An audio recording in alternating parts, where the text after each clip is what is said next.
नमस्कार, स्वागत आहे तुमचं food as a medicine 100 day जर्नीच्या 6व्या दिवसामध्ये. आणि आजचा टॉपिक आहे night eating is equal to hidden fat gain trap. रात्रीचं खाणं तुमचं फुल डेची मेहनत खराब करतं. इमॅजिन करा, तुम्ही दिवसभर डाएट फॉलो केलं, breakfast clean, lunch control, snacks manage.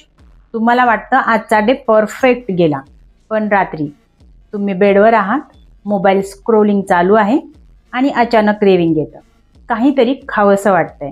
तुम्ही विचार करता, थोडंसंच खाईन, आणि मग बिस्किट्स, चिप्स, स्वीट. डिनर नंतर खाल्ल्यानंतर बॉडीमध्ये काय होतं माहिती आहे? रात्री मेटाबॉलिझम स्लो असतो, एनर्जी यूज होत नाही आणि हे सगळं फॅट म्हणून स्टोअर होतं. नेक्स्ट डे काय होतं? Blotting, heaviness, guilt.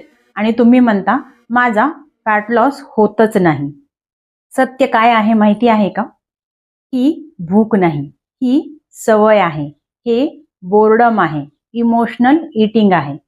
Solution simple आणि पॉवरफुल आहे. फिक्स करायचं असेल तर डिनर 8च्या आत करा. डिनर लाईट ठेवा. डिनर नंतर किचन बंद. आणि एक रूल बनवा, after dinner no food. Fat loss जिममध्ये नाही जिंकला जात, तो रात्रीच्या डिसिजनमध्ये जिंकला जातो. आजपासून कमिटमेंट करा, डिनर नंतर काहीही खायचं नाही. कमेंट स्टॉप नाईट ईटिंग जर तुम्ही हा हॅबिट बंद करणार असाल तरच. स्वस्त आणि मस्त जगा fun food fitness doctor Swati सोबत. या व्हिडिओला लाईक आणि शेअर करायला विसरू नका. धन्यवाद.